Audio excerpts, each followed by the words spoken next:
আসসালামু আলাইকুম। আমাদের যে 20 কেজি স্কুলগুলো আসছে এগুলোর হচ্ছে ক্যালিব্রেশন। প্রথমে যে ব্যাটারি যেটা লেখা আছে এটাতে প্রেস করে ধরে সুইচটা অন করতে হবে। অন করার পরে যে ক্যাল লেখা চলে আসছে, এখন 313 তারপরে ব্যাটারি প্রেস করতে হবে। এটা হচ্ছে 1, তার মানে হচ্ছে 1 গ্রাম। এটা যদি 2 করি তাহলে যে 2 গ্রাম হয়ে যাবে, 2 গ্রাম হয়ে গেছে।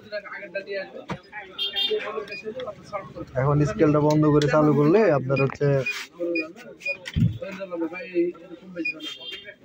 মূলত যে 2 গ্রাম করে দেখাচ্ছে। তাহলে আমাদের যেটা করতে হবে 313 ব্যাটারিতে প্রেস করতে হবে 13, এটা 1 করে দিতে হবে, প্রেস করলে হয়ে যাবে। এটা হচ্ছে আমাদের ডিভিশন গেল। পরবর্তী স্টেপ হচ্ছে আবার এটাতে প্রেস করে স্কেলটা অন করতে হবে।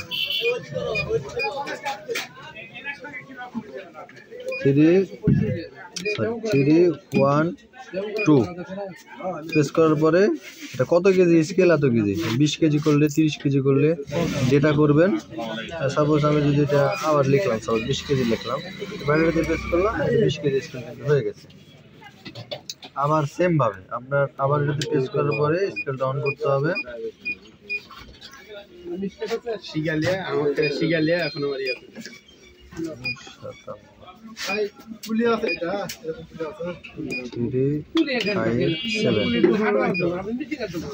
এখন লোড চাচ্ছে, আমি এখন কত কেজি দিয়ে ক্যালিব্রেশনটা দিব আর কি।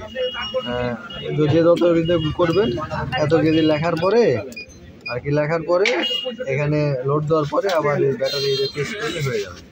মূলত হচ্ছে ক্যালিব্রেশন সিস্টেমটা হচ্ছে এরকম। সমস্যা না, এটা ভালোর জন্য বলা হয়েছে। স্কেলটা অন থাকা অবস্থায় যদি কোনো কারণে পাওয়ার বাটনটা বন্ধ করে দেওয়া হয় স্কেলটা, আমি যদি কখনোই এই যে সুইচটা যদি অন অফ করি, সুইচটা দেখান, সুইচটা যদি অন অফ করি স্কেলটা কিন্তু অন হবে না। অনেক কাস্টমার ভুল করে যদি চাপ দিয়ে যায়, তখন যদি ওরা বলে তাহলে কিন্তু ঝামেলা হবে। তখন আমার স্কেলটা অন করে আবার এটাতে প্রেস করতে হবে, তাহলে কাজগুলো করবে। এখন যদি আমি এটাতে প্রেস করি কোনো সমস্যা হবে না। ধন্যবাদ সকলকে। আশা করি ভিডিওটা দেখলে আপনাদের কিছু উপকারে আসতে পারে।